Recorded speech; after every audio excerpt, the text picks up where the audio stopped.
Hello दोस्तों, कैसे हैं आप लोग। आशा करता हूँ आप लोग ठीक होंगे, मज़े में होंगे।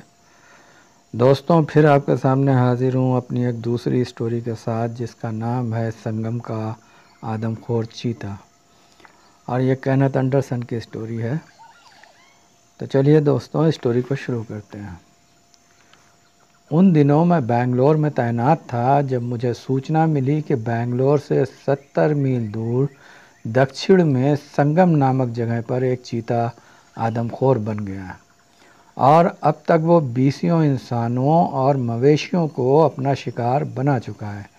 जिन दिनों इस चीते ने अपनी वारदातों को अंजाम देना शुरू किया, मैं अपने सरकारी कामों में इस तरह उलझा हुआ था कि उस वक्त मैं इस तरफ ध्यान न दे सका। इस दौरान कुछ मशहूर शिकारियों ने इस चीतों को मारने की कई कोशिशें कर लीं, मगर इनके हाथ नाकामी के सिवा कुछ न लगा। कोई भी दरिंदा आदमखोर बन जाने के बाद ज़्यादा दिनों तक ज़िंदा नहीं रह सकता है और देर सवेर वो इंसानों का शिकार बन ही जाता है। मगर इस चीते ने मुहावरा ही नहीं बल्कि हकीकत में भी शिकारियों को तिगनी का नाच नचा दिया। आदमखोर की वारदातों के किस्से सुन सुनकर मैं तंग आ गया था। फिर आखिरकार मैंने अपने ऑफिस में एक लंबी छुट्टी की एप्लीकेशन दे दी और अपने आदमी राजू के साथ चीते की तलाश में निकल पड़ा। हालांकि मैंने अपनी शिकारी ज़िंदगी में कई नरबख्शी दरिंदों को मौत के घाट उतारा था, मगर ये मानने में मुझे कोई परेशानी नहीं है कि संगम के इलाके से अपनी वारदातों को अंजाम देने वाला चीता किसी और ही मिट्टी का बना हुआ था। इसने जिस तरह अपना बचाव किया और इंसानों को मारने के साथ साथ मेरा भी पीछा करता रहा, इससे ये पता चल रहा था कि इसका दिमाग आम चीते के मुकाबले कुछ ज़्यादा ही तेज़ काम कर रहा था। नॉर्मल चीते की फितरत है कि वो कोई प्लान बनाकर इंसानों या जानवरों पर हमला नहीं करता है, मगर ये चीता अपने शिकार पर धावा बोलने से पहले न सिर्फ प्लान बनाता था बल्कि हमला होने के बाद पैदा होने वाले ख़तरे का अंदाज़ा करके अपनी सुरक्षा का इंतज़ाम भी कर लेता था। इसी वजह से वो शिकारियों के हाथों से सुरक्षित बचता चला आ रहा था। मैं ये सोचकर अक्सर हैरान हो जाता हूँ कि उसमें ये तरीक़ा कैसे डेवलप हुआ। जैसे ही मैंने अपने ख़ास तरीक़े से उसकी तलाश शुरू की, ऐसे ऐसे राज खुलते गए कि मैंने अपनी उंगली दांतों में दबा ली। मुझे यकीन है कि आप मेरी शिकारी ज़िंदगी की ये घटना पढ़कर हैरान हुए बिना नहीं रह पाएंगे। मैंने सबसे पहले राजू के साथ उन तमाम जगहों का दौरा किया जहां आदमखोर घूमता फिरता देखा गया था। हमारा ख्याल था कि कहीं न कहीं हमारा आमना सामना ज़रूर हो जाएगा, मगर ऐसा ना हो सका। आसपास की बस्तियों और कुछ शिकारियों से मिलने वाली जानकारियों से पता चला कि चीता दिन के वक्त अक्सर पश्चिम की तरफ कोई 15 मील दूर एक वीरान बस्ती में आराम करता है।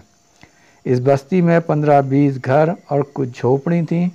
चीते ने 60-70 लोगों की इस बस्ती के ज़्यादातर लोगों को अपना शिकार बना डाला था और बाकी बचे लोग अपनी जान बचाकर दूसरी बस्तियों की तरफ जाने को मजबूर हो गए थे। अब तक 3 घांग किस्म के शिकारी चीते की तलाश में इस बस्ती में आ चुके थे, मगर इनमें से एक भी वापस नहीं लौटा था। हम दूसरे दिन ढलपुरान नामी बस्ती में पहुंच गए, जो चीते के रहने की जगह से 10 मील दूर थी। ये एक बड़ी बस्ती थी। इसमें आसपास की कई छोटी बस्तियों के रहने वाले लोग भी शरण लिए हुए थे, जिनके परिवार का कोई न कोई आदमी उस आदमखोर का शिकार बन चुका था। सभी लोग हमें अपनी अपनी कहानियां सुनाने के लिए बेताब थे। इनमें से सबसे ज़्यादा हैरत में डालने वाला बयान उस ज़मींदार का था जिसके नौकर को 4 दिन पहले चीता मवेशियों के बाड़े से उठा ले गया था। ज़मींदार ने बताया कि उसने एक 18 साल का लड़का मवेशियों की देखभाल के लिए रखा हुआ था। वो मवेशियों के बाड़े में ही रहता भी था। वहीं उसकी एक चारपाई थी जिस पर वो रात में सो जाता। वैसे तो आम दिनों में बाड़े का दरवाज़ा बाहर से जंजीर बांधकर बंद कर दिया जाता था, मगर जब से चीता इस इलाके में आया था ज़मींदार ने सुरक्षा बढ़ा दी थी और अब वो दरवाजे की कुंडी में एक लकड़ी भी फंसाने लगा ताकि चीता किसी भी तरह दरवाज़ा ना खोल सके। और इसके बाद लड़का अंदर से एक भारी पत्थर दरवाजे से सटाकर रख देता था और इस तरह दरवाज़ा खुल जाने के सारे रास्ते बंद हो जाते थे। इन सारी एहतियात के बाद भी चीते ने इतनी सफाई से घटना अंजाम दी कि गांव के कुछ लोग कहने लगे कि आदमखोर हकीकत में एक भूत है जो दरवाजे खोल कर भी घरों में आ जा सकता है। इसके बाद मैंने राजू के साथ जाकर बाड़े का मुआयना किया तो दरवाजे और चौखट पर दरिंदे के पंजों के निशान दिखाई दे रहे थे। मैंने अंदाज़ा लगाया कि कुंडी में फंसा लकड़ी का टुकड़ा चीते की दरवाज़ा खोलने की कोशिश के बीच निकल गया होगा, जिसके बाद इसके लिए जंजीर गिराकर दरवाज़ा खोलना नामुमकिन ना रहा। मवेशियों का कमरा अंदर से देखने के बाद हम दोनों हैरत में पड़ गए। कमरा इतना बड़ा नहीं था कि मवेशियों के बीच चीते को घूमने फिरने की जगह मिल पाती। लड़के तक पहुंचने के लिए इसने बीच की दूरी मवेशियों की टांगों के नीचे से रेंग कर तय की होगी। इस बीच मवेशी चिल्लाए ज़रूर होंगे, लेकिन लड़के ने इस पर इसलिए ध्यान न दिया होगा कि मवेशी तो रात भर ढकारते और चिल्लाते रहते हैं, वो लड़का इन सब बातों का आदी होगा। खैर, हम लोग इस बात पर हैरत में थे कि दरवाज़ा खोलने की कोशिश के दौरान लड़का क्यों गहरी नींद में सोता रहा। हालांकि ये बात देखने में विश्वास करने लायक नहीं है, मगर मैं और राजू अपनी आंखों से देख चुके थे कि 11 गाय भैंसों में से किसी को तेंदुए के पंजे से खरोच भी नहीं आई थी। वो ज़मींदार इसके बाद हमें अपने घर ले गया, जहां इसने हमारी काफ़ी आवभगत की और हमारे रहने का इंतज़ाम भी कर दिया। हमारा इरादा अगली सुबह आदमखोर की तलाश में निकलने का था।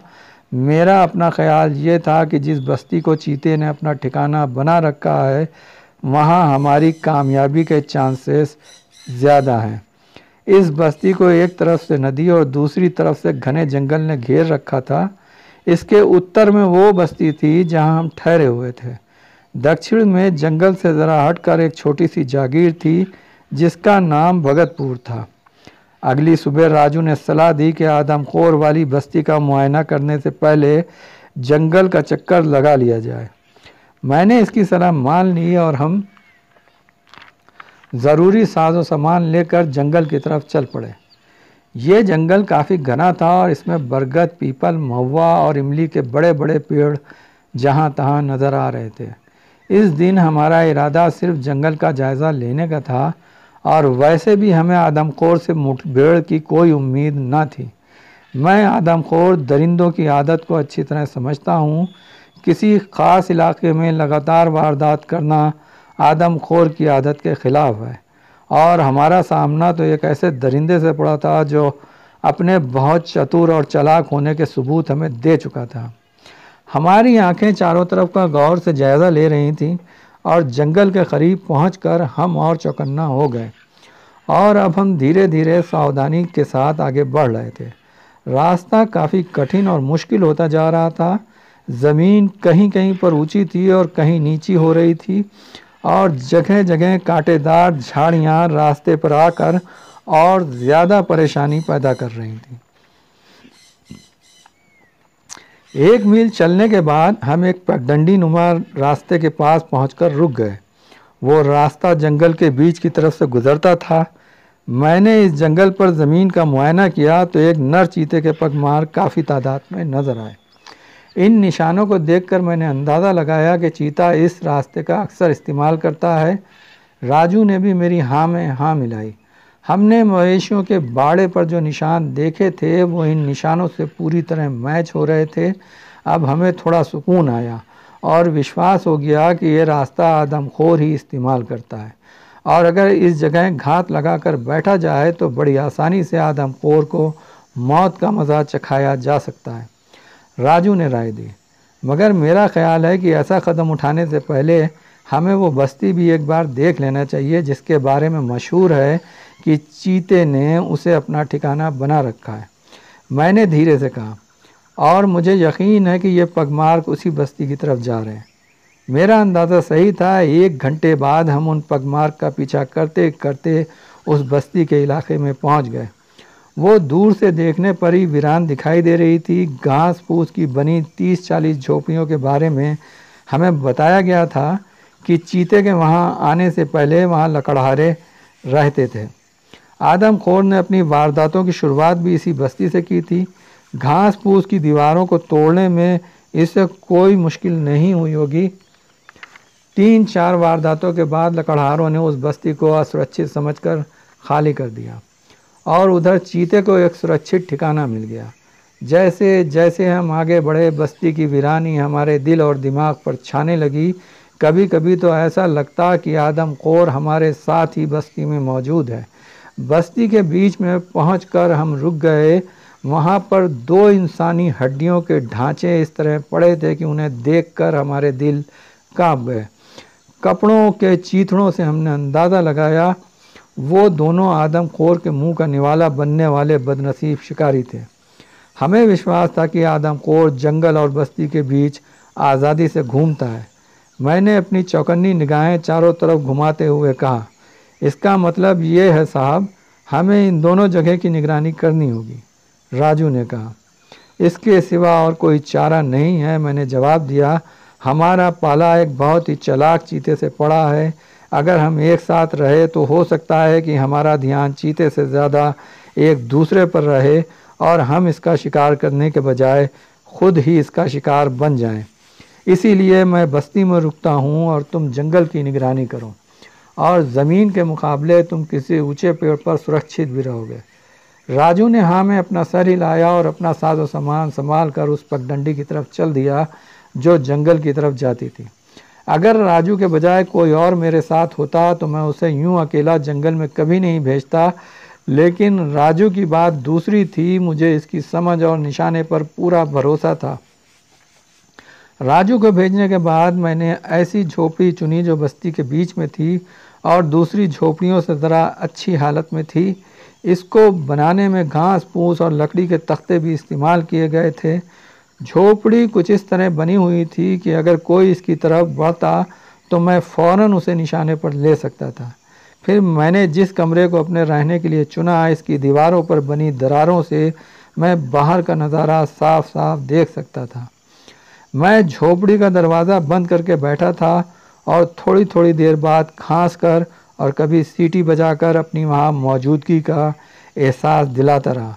झोपड़ी के बाहर चूहे और गीदड़ हलचल कर रहे थे। 3 घंटे बाद चांद की रोशनी इतनी फैल गई कि दरवाजे में से रोशनी छन छन कर अंदर आने लगी। मुझे यकीन था कि अगर चीता कहीं आसपास मौजूद होगा तो मेरी गंध पाकर झोपड़ी की तरफ ज़रूर आएगा। 3 घंटे और गुजर गए मगर चीते के आने के कोई संकेत न मिले। चीता जब रात में शिकार पर निकलता है तो 1 घंटे में लगभग 1 मील की दूरी तय कर लेता है। वो धीरे धीरे और बहुत खामोशी के साथ साथ कदम आगे बढ़ाता है और ज़रा सी आवाज़ पर चौकन्ना होकर रुक जाता है। ये जहाँ से भी गुज़रता है वहाँ के दूसरे जानवर होशियार हो जाते हैं और चीखते हुए इसके आने की सूचना देने लगते हैं। मैंने दरवाजे में से बाहर झाँका। चाँद की रोशनी इतनी फैल चुकी थी कि 40-50 फुट दूर मौजूद झाड़ियाँ और दूसरे झोपड़े साफ साफ नज़र आ रहे थे। समय चूटी की रफ्तार से रेंग रहा था और मैं अपनी बनाई हुई इस कैद से परेशान हो गया था। दिल कर रहा था कि दरवाज़ा खोलकर बाहर चला जाऊं। अभी मैं ये सोच ही रहा था कि दूर से बंदरों के खौकियाने की आवाज़ें सुनाई दी और फिर थोड़ी देर बाद बस्ती के बाहर गीदड़ ज़ोर ज़ोर से चिल्लाने लगे। मैं राइफ़ल हाथ में लेकर फ़ौरन खड़ा हो गया। गीदड़ लगातार चिल्लाकर होशियार कर रहा था कि सावधान हो जाओ, दुश्मन आ पहुंचा है। मैं कमरे से बाहर निकला और झोपड़ी के छोटे से आंगन के बीच आकर खड़ा होकर ज़ोर ज़ोर से खांसने लगा। झोपड़ी की जिस दीवार में दरवाज़ा लगा था वो लकड़ी के पटरों से बनी हुई थी और मैं उसी तरफ देख रहा था। ना जाने मुझे क्यों यकीन था कि चीता उसी तरफ से हमला करेगा, और फिर धीरे धीरे चारों तरफ डरावनी खामोशी छा गई। गीदड़ों के चिल्लाने की आवाज़ें भी अब काफ़ी दूर से आ रही थीं और मैं अपनी जगह किसी पत्थर की तरह खड़ा था कि अचानक आदमखोर ने झोपड़ी के दरवाजे को ज़ोर से टक्कर मारी और पूरी झोपड़ी थरथरा गई। खौफ से मेरा शरीर पत्थर हो गया। एक भयानक आवाज़ के साथ दरवाजे के दोनों पट खुल गए और चीता मेरे ठीक सामने आ कूदा। मैंने अपनी ज़िंदगी में बीसियों दरिंदों का शिकार किया है, मगर मैं दावे से कह सकता हूँ कि इससे पहले मैंने इससे ज़्यादा अजीब व गरीब दरिंदा अपनी ज़िंदगी में कभी नहीं देखा था। वो था तो एक बड़ा नर चीता, मगर इसका तौर तरीक़ा अनूठा था। सच कहूँ तो वे खूबसूरत जानवर हैवानी शक्ल में हमारे सामने खड़ा था कि 1000 कोशिशों के बाद भी मेरी राइफ़ल सीधी करके इस पर गोली नहीं चला सका। इसके अगले ही पल मेरी बस पलक झपकी थी कि चीता वहाँ से नदारद हो गया। मैंने फ़ौरन बाहर निकलकर इधर उधर देखा, लेकिन मुझे कहीं चीते का नामो निशान दिखाई ना दिया।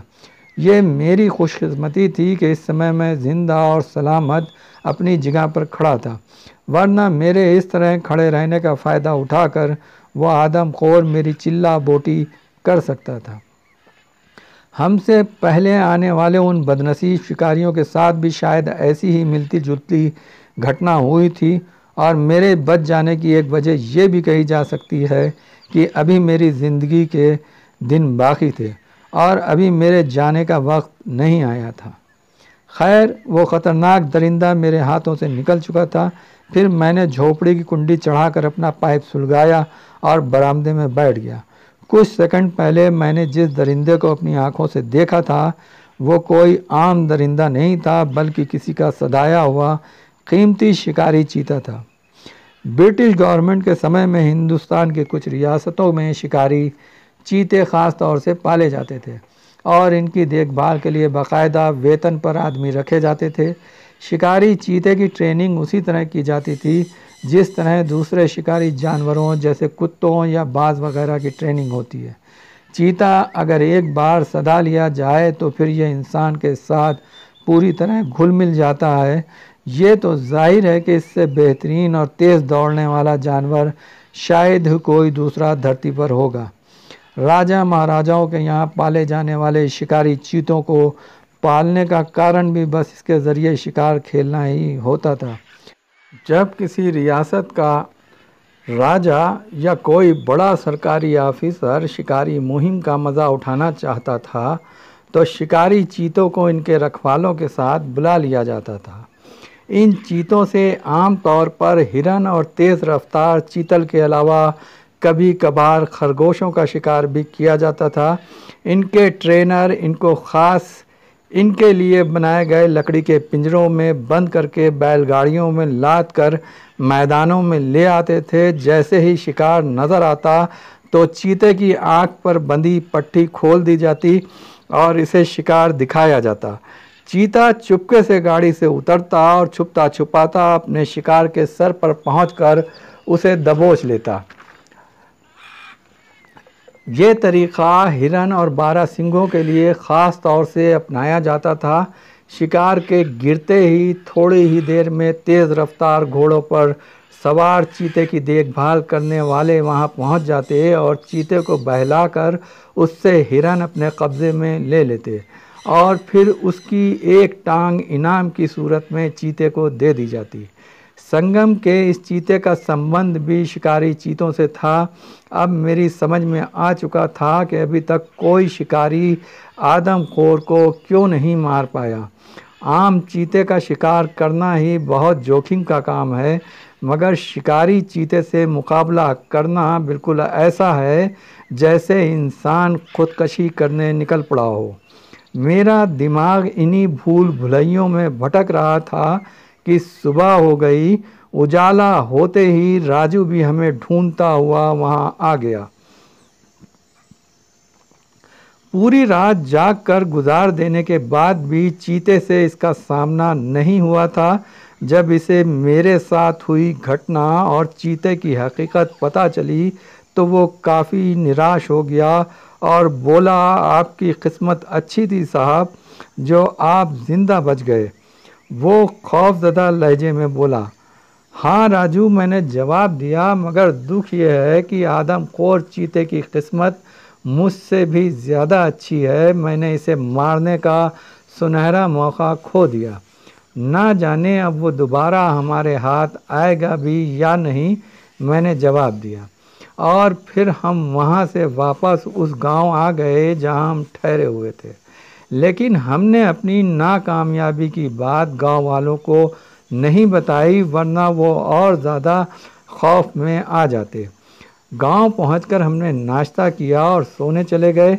दोपहर के वक्त शोर शराबे से मेरी आंख ना खुलती तो ना जाने कब तक पड़ा मैं सोता रहता। राजू भी मेरे साथ ही जाग गया था। हमने बाहर निकलकर देखा तो लोगों का हुजूम इकट्ठा था जो रो पीट रहे थे। पता चला कि चीता अभी अभी एक 6 साल के बच्चे को उठा ले गया है, मगर किसी को ये नहीं पता था कि वो किस तरफ गया है। हम दोनों फौरन घटनास्थल पर पहुँचे जहाँ बच्चे के माता पिता विलाप कर रहे थे। मकान के बाहर हमने पगमार्क तलाश करना शुरू कर दिया, मगर वहाँ कोई निशान नहीं मिला जिससे पता चलता कि दरिंदा किस तरफ गया है। हुआ यूं कि घटना के बाद वहाँ बहुत से लोग जमा हो गए थे, जिससे चीते के पैरों के निशान मिट गए थे। मैंने लोगों को सलाह दी कि हमारे अलावा कोई भी गांव की हदों से बाहर ना जाए, और फिर मैं राजू को साथ लेकर गांव के चारों तरफ चक्कर लगाने लगा कि शायद कहीं पगमार्क मिल जाए। हम घूमते हुए गांव के पश्चिमी हिस्से में पहुंचे तो ज़मीन पर घसीटे जाने के चिन्ह साफ नज़र आए। कुछ दूर चलकर वो निशान गायब हो गए और सिर्फ चीते के पगमार्क ही रह गए। इन निशानों और खून के खतरों का रुख सीधे जंगल की तरफ था, जहां हमने पिछले दिन चीते का इंतज़ार किया था। जैसे जैसे हम आगे बढ़े, बच्चे के कपड़ों के चीथड़े और ऐसे ही दूसरे निशान मिलते चले गए। जंगल के बाहर एक पीपल का बहुत बड़ा पेड़ था। जैसे ही हमने इस पेड़ को पीछे छोड़ा, निशान एकदम से गायब हो गए और इसी बीच मेरी छठी इंद्री चीख चीख कर एक छुपे हुए खतरे का एहसास कराने लगी। मैंने राजू से पीठ जोड़कर चारों तरफ नज़रें दौड़ाई, मगर वहाँ कोई ऐसी जगह नहीं थी जहाँ चीता छुप सकता हो। मेरा ध्यान उस पेड़ की तरफ गया। अब जो हमने निगाह ऊपर की, मेरी नज़रें पेड़ को उस हिस्से पर जमकर रह गईं जहाँ टहनियों के बीच में से बच्चे का खून में सना हुआ एक हाथ झांक रहा था। पेड़ ऊंचाई पर पहुंचकर काफ़ी फैल गया था और वहाँ पर कई ऐसी टहनियाँ थीं जिन पर चीता आसानी के साथ खुद को पत्तों में छुपा सकता था। मैंने राजू को खामोश रहने का इशारा किया और हम दोनों उल्टे कदम पेड़ से दूर होते चले गए। हमारी आंखें और राइफलों के मुंह पेड़ का निशाना लिए हुए थे। 10 कदम दूर जाकर हम रुक गए और पेड़ के आसपास ज़मीन पर नज़रें दौड़ाने के बाद मेरे दिमाग में खतरे की घंटी बज उठी। साहब, चीता इसी पेड़ पर छिपा बैठा है, राजू ने मेरे कान में कहा, मगर मैं कुछ और ही सोच रहा था। नहीं राजू, मैंने सर को ना में हिलाते हुए कहा, अगर ये आम आदमखोर होता तो शायद तुम्हारी बात सही होती, मगर यहाँ बात दूसरी है। हमारा पाला एक ऐसे दरिंदे से पड़ा है जिसे शिकार की टेक्निक खुद इंसान ने सिखाई है। राजू कभी मुझे और कभी उस पेड़ को देखता रहा जिसकी तरफ से मैंने राइफल का मुंह हटा लिया था। आपका मतलब है चीता पेड़ पर नहीं है? वो हैरत से बोला। मैंने कहा, हाँ, इसने हमें धोखा देने के लिए लाश पेड़ पर छुपाई है, मगर ये कैसे साबित होगा? ऐसे, मैंने पेड़ के नीचे दिखने वाले पंजों के निशानों की तरफ इशारा करते हुए कहा। अब राजू का ध्यान भी उधर गया। ये पगमार्क जंगल की तरफ जा रहे थे।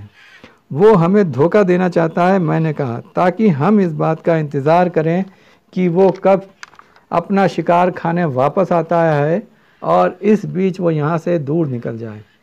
लेकिन मैं ऐसा नहीं होने दूंगा, यह कहकर मैंने राजू को अपने पीछे आने का इशारा किया और जंगल की तरफ चल दिया। चीता ज़रा घूमकर पूरब की तरफ से जंगल में घुसा था। जंगल ने अपनी दहशतज़दा और खौफनाक आवाज़ों के साथ हमारा स्वागत किया। पेड़ हवा के झोंकों से हिल रहे थे और चारों तरफ अजीब भयानक आवाज़ें गूंज रही थीं।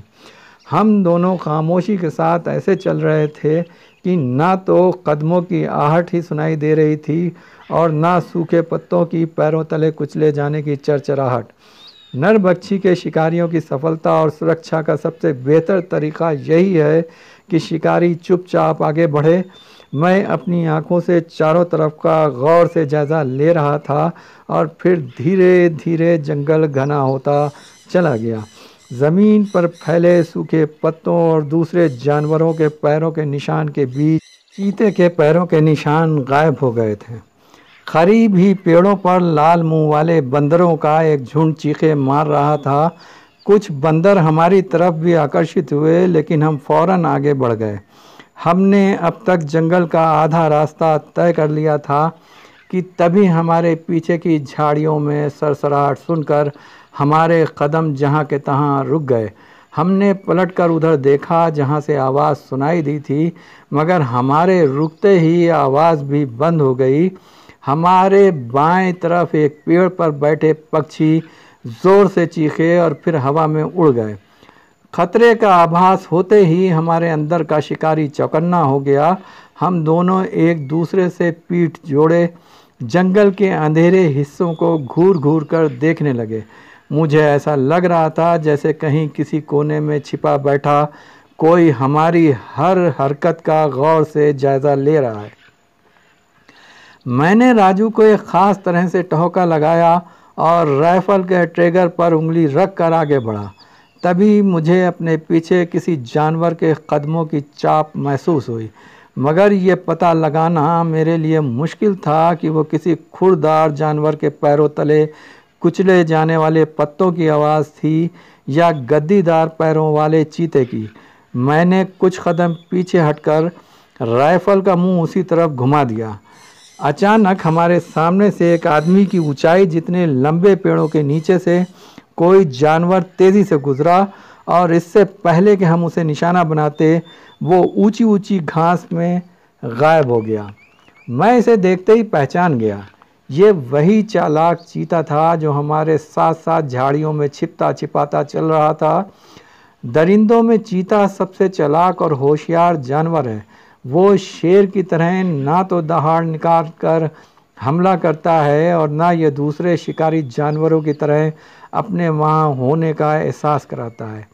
ये बिल्ली की तरह दबे पांव शिकार का पीछा करता है और अवसर मिलते ही इसे नीचे गिरा लेता है। तभी मेरे सामने घास में कुछ हलचल हुई और हमें चीते की दुम का उठा हुआ हिस्सा दिखाई दिया, जो सांप के फन की तरह धीरे धीरे इधर उधर लहरा रहा था। मुझे अगर दुम नज़र ना आती तो मैं कभी अंदाज़ा नहीं लगा पाता कि वो कहाँ पर छिपा है। अब मैंने आँखों ही आँखों में राजू को चुपचाप खड़े रहने का इशारा किया और बहुत धीरे से राइफ़ल ऊपर उठाई और चीते की उस जगह का निशाना लिया जहाँ मेरे हिसाब से चीते का धड़ था। अभी मेरी उंगली बस ट्रिगर तक पहुँची ही थी कि चीते ने सर उठाकर मुझे देखा और एक चिंगाड़ के साथ मेरी तरफ छलांग लगा दी। इसके और मेरे बीच अभी कुछ गज की दूरी थी कि मेरे फायर की आवाज़ गूंजी और दूसरे ही पल चीता अपनी पूरी ताकत और वज़न के साथ मेरे ऊपर आकर गिरा। यह सब इतनी तेज़ी से हुआ कि मैं कुछ सोच समझ ही ना सका और मेरी राइफ़ल हाथों से छूट गई। चीते का एक पंजा ज़ोर से मेरे कंधे पर लगा और मैं संभल ना सका। मैं लुढ़कता हुआ घास में जाकर गिरा। चीते ने फिर छलांग लगाई और गुर्राते हुए अपने दांत मेरे कंधे में गड़ा दिए। वो लम्हा मैं ज़िंदगी भर भूल नहीं सकता। तेज़ तकलीफ़ के साथ ही मौत के एहसास ने पल भर के लिए मेरे होश व हवास उड़ा दिए। मैं जानता था कि ऐसे हालात में राजू कभी गोली नहीं चलाएगा। अब जो भी करना था मुझे ही करना था। मैंने अपने घुटनों के ज़ोर पर उठने की कोशिश करते हुए अपने शिकारी चाकू के बेट पर अपना हाथ जमाया और इसे इसकी म्यान से बाहर निकालने की कोशिश करने लगा। इसी समय चीते ने गुर्रा कर मेरा कंधा छोड़ दिया। तो एक झटके के साथ चाकू मेरे हाथ में आ गया। इस बीच चीते की तेज सांसें मुझे अपनी गर्दन और कान पर महसूस हो रही थीं। मैंने देखे बिना ही चाकू अपने पीछे खड़े चीते के शरीर में घोंप दिया। चीता जोर से गुर्राया और मेरी पीठ से उतरकर एक दिशा में भाग गया। राजू शायद इसी वक्त का इंतज़ार कर रहा था। इसने उसी वक्त कई फायर भागते हुए चीते पर कर दिए, मगर वो तो पलक झपकते में गायब हो चुका था। अब राजू ने फौरन हमें उठाया। मेरे जख्मी कंधे से निकलता खून मेरे शरीर को भिगो रहा था। राजू ने हमें किसी तरह कंधे पर उठाया और जंगल से बाहर की तरफ दौड़ लगा दी, और इसी दौरान मैं तेज़ दर्द की वजह से बेहोश हो गया। जब मुझे होश आया तो मैं ज़मींदार की हवेली में एक चारपाई पर पड़ा था। मेरी कमीज़ उतार कर ज़ख्मों की मरहम पट्टी शायद राजू ने खुद ही कर दी थी, क्योंकि वो दवाइयों का बाक्स उठाए मेरे सर की तरफ खड़ा था। हवेली के बरामदे में गांव वालों का जमावड़ा लगा हुआ था। सब मेरी तरफ चिंतित निगाहों से देख रहे थे। इस दरिंदे ने मुझे इतना ज़्यादा परेशान कर दिया था कि इसका ख्याल दिमाग में आते ही मैं अपने ज़ख्म और तकलीफ़ भूलकर राजू की मदद से उठकर बैठ गया। अब मैं किसी भी कीमत पर चीते को मौत के घाट उतारना चाहता था। मैंने गांव वालों को इकट्ठा किया और उनसे कहा कि वो हमारे साथ ज़ख्मी चीते को तलाश करें, कहीं ना कहीं इसका सुराग मिल ही जाएगा। हकीकत में ज़ख्मी हालत में इसके भाग जाने से मुझे आशा जगी। मुझे यकीन था कि कुछ दिनों तक वो अपने ज़ख्मों को चाटेगा और इस जंगल से निकलकर कहीं और नहीं जाएगा। अगर मैं ज़ख्मी ना हुआ होता तो गांव वालों की मदद के बगैर राजू के साथ आदमखोर का पीछा करने निकल पड़ता, मगर मेरे ज़ख्मी होने के बाद मामला बदल गया था। ऐसी कंडीशन में आदमखोर का अकेले पीछा करना सीधी सादी खुदकशी थी, लेकिन गांव वालों के दिलों पर चीते का खौफ इतना ज़्यादा था कि उन्होंने हाका लगाने से साफ इनकार कर दिया। इतने दिनों की मेहनत और मुसीबतें उठाने के बाद जब मंजिल करीब आने के आसार दिखाई दिए तो गांव वालों के डर ने सारी मेहनत पर पानी फेर दिया था। मेरी गर्दन, घुटने और उंगलियों पर भी गहरी खरोंचें आई थीं। मैं तकलीफ़ की वजह से एक हफ्ता बेड पर पड़ा रहा। इस बीच राजू और पास के कस्बे का एक अनाड़ी डॉक्टर मेरे ज़ख्मों की देखभाल करते रहे, लेकिन तकलीफ़ दिन ब दिन बढ़ती गई और फीवर भी रहने लगा। मेरा अपना ख्याल था कि चीते के पंजों और दांतों का जहर मेरे खून में दौड़ चुका था। फिर आखिर मेरी इस हालत की खबर डिप्टी कमिश्नर को हुई तो उन्होंने अगले ही दिन मुझे बेंगलोर के सिविल अस्पताल में भर्ती कराने के लिए ऑर्डर दे दिए। बेंगलोर के हॉस्पिटल में पड़े पड़े मुझे 2 महीने गुजर गए और इस बीच राजू ने मेरी सेवा करने में कोई कोर कसर नहीं छोड़ी। इसी दौरान आदमखोर की घटनाओं की भी विस्तार से सूचनाएं मिलती रहीं। वो अब तक इतना निडर हो गया था कि लंगा दाली, होगर खान, होगराली में दिन दहाड़े किसी न किसी को पकड़ ले जाता। एक बार तो इसने होगर खान के रेलवे स्टेशन पर पहुंचकर सनसनी फैला दी। इसके बाद अलग अलग सूचनाएं आती रहीं। कभी पता चलता कि दरिंदा मार दिया गया है और कभी पता चलता कि गवर्नमेंट की तरफ से भेजे गए फौजियों ने आदमखोर के चक्कर में किसी और जंगली दरिंदे को मौत के घाट उतार दिया। राजू बहुत बेकरारी से मेरे स्वस्थ होने की प्रार्थना कर रहा था और मेरी तबीयत भी अस्पताल में पड़े पड़े उकता चुकी थी और मैं चाहता था कि जितनी जल्दी हो सके मैं इस कमरे से बाहर आऊं और आदमखोर से हिसाब किताब बराबर करूं। लेकिन डॉक्टरों ने मेरी एक न चलने दी। खैर किसी तरह 2.5 महीने बाद हमें अस्पताल से छुट्टी मिली और हम राजू के साथ फ़ौरन होगर खान पहुंच गए। रेलवे स्टेशन के बाहर सरकारी नौकरों ने ऊंची ऊंची बल्लियां बांधकर लोहे की बाड़ लगा रखी थी और चारों तरफ खौफ और दहशत की घटा छाई हुई थी और मुझे आदमखोर का पीछा करने में न दिन का पता था न रात का। बस मेरे दिल दिमाग पर यही एक धुन सवार थी कि किसी तरह इस चीते को इसके अंजाम तक पहुंचा दूं। राजू छाया की तरह मेरे साथ साथ था। वो बहुत निडर और बहादुर इंसान था। मुझे ये कहने में कोई गुरेज नहीं कि अगर वो मेरे साथ ना देता तो शायद मैं कभी इस आदमखोर चीते को मार ही नहीं पाता।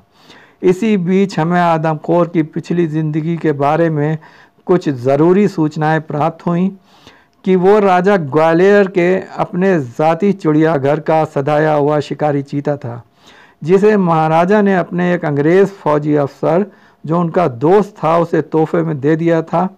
वो अफसर बेंगलोर में तैनात था और इसी की लापरवाही की वजह से वो चीता आज़ाद हो गया था और इस तरह इस दर्दनाक कहानी की शुरुआत हुई थी।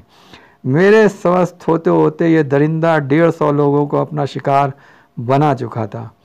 खैर 3 दिनों के बाद भरनपाड़े के इलाके से सूचना मिली कि वहाँ से एक 14 साल के लड़के को आदमखोर उठा ले गया है।